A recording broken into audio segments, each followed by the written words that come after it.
Alors, féminin sacré, ça veut dire quoi? Alors oui.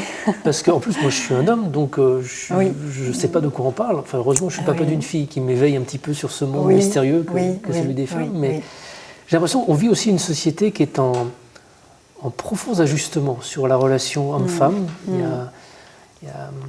On découvre l'emprise, on découvre les questions de consentement. Enfin, notre société, même au niveau légal, s'ajuste en ce moment et on ne peut que s'en féliciter. Mais en termes de spiritualité, c'est quoi le féminin sacré? Oui, alors expliquez-moi. C'est une bonne question. Moi, j'ai été en quête du féminin sacré, je le suis encore, mais alors, comme je vous disais tout à l'heure, c'est de façon très mentale. Donc, je me suis confrontée à des tas de définitions conceptuelles de ça. Et à chaque fois, je me disais, mais c'est ça, mais c'est compliqué. Puis c'était intéressant parce que mon mental ne retenait pas la définition. Donc, j'étais toujours en recherche d'une nouvelle définition. Et tout ça pour dire que voilà, j'avais envie bien évidemment d'approfondir ce sujet qui me paraissait important. Alors je vais essayer de donner ma définition, hein, voilà, elle est toute personnelle. Bon, déjà pour moi, parce que c'est le terme sacré, ça peut faire un petit peu peur.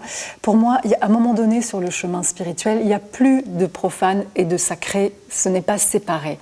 À un moment donné sur le chemin, tout est sacré. Vivre avec un V majuscule, la vie est sacrée en fait. Voilà, il n'y a pas une vie d'un côté et une vie sacrée de l'autre côté. Ça se rejoint en fait, c'est totalement unifié.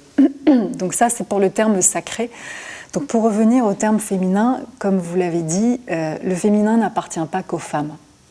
C'est aussi en l'homme. Vous avez une part féminine, j'ai une part féminine, voilà, comme j'ai une part masculine, et aussi vous avez une part masculine, et pour autant nous sommes, sur le plan de la manifestation, un homme et une femme. Donc le féminin, pour moi, c'est tout d'abord, c'est une expérience. Voilà, pour revenir vraiment dans le concret, hein, pour ne pas partir dans un concept, c'est une expérience. Alors c'est l'expérience de se poser, de rentrer à l'intérieur de soi, de faire le silence, d'être à l'écoute patiemment et d'aller voir à l'intérieur de soi qu'est-ce qu'il y a.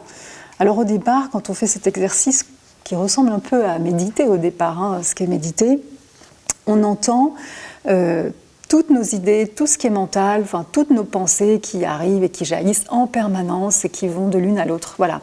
Mais si on persévère, si on patiente, on peut à un moment donné capter des petits temps de silence dans lesquels on va pouvoir entendre autre chose, une autre voix intérieure qui est reliée par exemple, enfin moi ce que je vais appeler une présence intérieure, on peut véritablement sentir ça.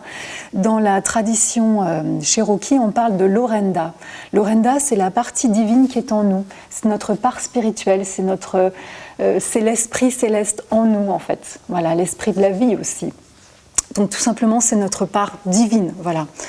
Quand on commence à l'entendre, en étant rentré dans cette intériorité, on va pouvoir véritablement entendre ce que nous dit cette voix en fait. Voilà.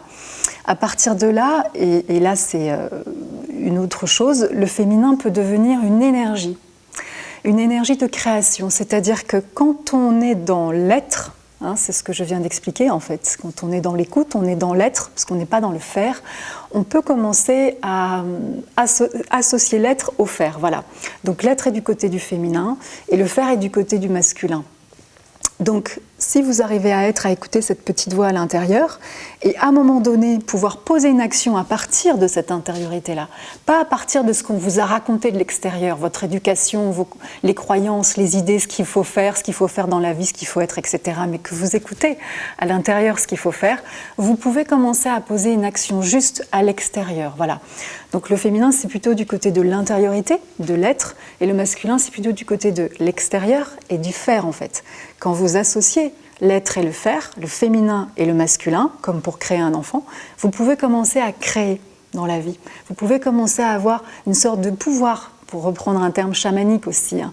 J'expliquerai tout à l'heure ce qu'est le pouvoir dans le chamanisme, hein, pour pas qu'on confonde, parce que c'est un mot avec plusieurs sens. Mais on peut commencer à avoir un pouvoir sur la matière.